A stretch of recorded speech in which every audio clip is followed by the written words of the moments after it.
Olá, meus amigos, olá, minhas amigas.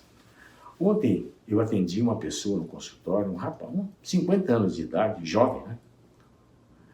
Com infarto do miocárdio. Você veja só. Só que o diagnóstico dessa pessoa foi retardado, demorou muito para ser feito, porque ele não apresentou os sinais clássicos do infarto. Claro, classicamente, o que a pessoa sente no infarto? Uma dor no peito, um aperto no peito muito forte, com irradiação para os membros superiores, o braço esquerdo, o braço direito, ou para o pescoço, ou para a garganta. Seguido de sudorese, a pessoa sua muito, sua frio, pode ter náuseas, pode ter vômito, pode ter diarreia. Isso demora muito, 20, 30 minutos para passar, ou às vezes a pessoa sente muita dor que tem que procurar imediatamente um atendimento médico. Isso é um clássico. Esse moço estava numa festa de final de ano, comendo lá suas coxinhas, empadinhas, aquelas coisas todas. De repente ele sentiu um mal-estar na boca do estômago. Pode ser por causa da empadinha que eu estou comendo, por isso, mas aquele mal-estar foi aumentando. Foi aumentando e começou, ir para trás, para as costas. E aí ele começou a suar frio, começou a passar mal. Bom, imediatamente levaram para um pronto-socorro na região onde ele estava.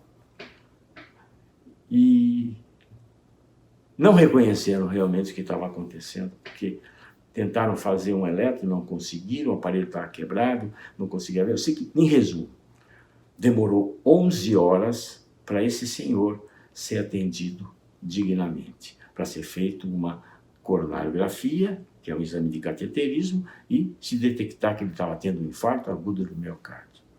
Então veja só, eu conto essa história, claro, graças a Deus ele resolveu, fizeram uma angioplastia, ele está ótimo. Mas, infelizmente, nesses 11 horas de tempo perdido, houve uma lesão do coração. Então, o que acontece? Quando a pessoa tem dor no peito forte, que sua frio, ela tem que procurar imediatamente um lugar. E esse lugar tem que reconhecer, tem que fazer o diagnóstico. Porque existe um tempo que a gente tem que vencer, de 2 horas entre o início da dor, até a hora que a pessoa começa a ser atendida. Nesse intervalo de 2 a 2 horas e pouco, você ainda consegue minimizar as alterações do músculo cardíaco. Geralmente, nesse caso, desse rapaz, é claro, ele teve um infarto, houve uma necrose, houve uma lesão do músculo, uma região ficou comprometida, ficou parada, ficou fibrosada, mas sorte que era uma região não tão importante para o coração, de modo que não houve uma repercussão do desempenho total do coração. Então veja só, se você começar a sentir dor no peito forte, começar a suar frio, e essa dor vem para o pescoço principalmente. Tem pacientes que falam, doutor, apertou meu pescoço, que vai para o braço esquerdo, para o braço direito, ou para as costas, suando frio, você tem que ir imediatamente para o pronto-socorro.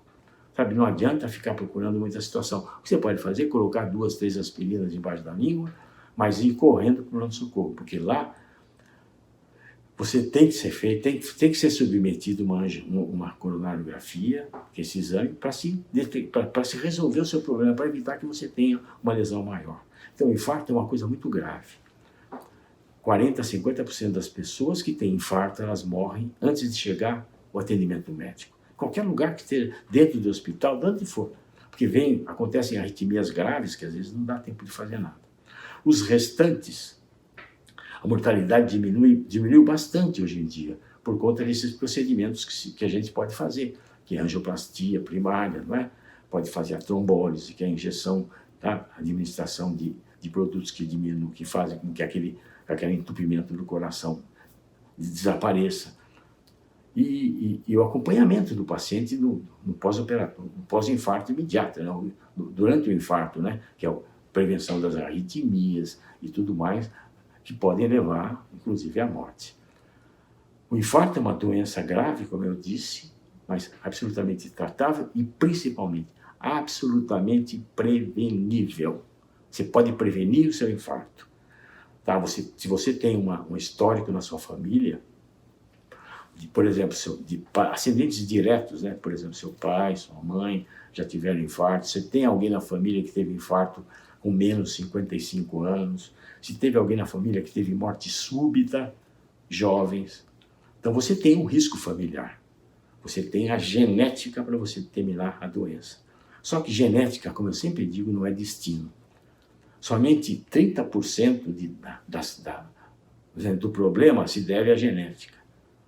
70% se deve a hábitos de vida.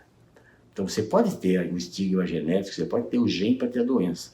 Mas se você tiver um estilo de vida saudável, você não vai ter a doença. E o que é estilo de vida saudável? É alimentação saudável, tá? É você ter uma atividade física, tá? Você fazer uma consulta periódica com o seu cardiologista, porque se você tem colesterol elevado, você tem que tomar medicação. Se não controlar com dieta, você tem que tomar medicação. Se você é hipertenso, você tem que ser tratado. Se você é diabético. E a depressão e a ansiedade também é um fator de risco. Então, cuidar da sua mente sadia é importantíssimo e corpo sadio. Atividade física, e uma das coisas que eu acho mais importantes é a alimentação. A alimentação, sabe, é extremamente importante e é extremamente decisiva para você silenciar ou não aqueles genes que você, porventura, trouxe. Aqueles genes que você, se eles se sinalizarem, se eles forem aparecerem, você pode ter um infarto. Tá? A gente sabe que hoje, através de exames genéticos, por exemplo, eu sei que eu trago comigo uma genética para doença cardiovascular. Porque meu exame genético que eu fiz mostrou que tem lá alguns genes que estão envolvidos na doença cardiovascular. Sabendo disso, aí que eu tomo muito mais cuidado. Tá? É lógico, evidente, sabendo que minha família teve infarto, eu vou ter mais cuidado. Mas eu vendo, assim, documentalmente, vendo o meu exame genético, como eu vi, vendo que eu tenho a chance de desenvolver a doença cardiovascular, eu me cuido bastante. Eu tenho uma atividade física regular, que você tem que fazer, e eu tenho uma alimentação saudável. Uma alimentação sempre baseada em pouquíssima carne vermelha, peixes,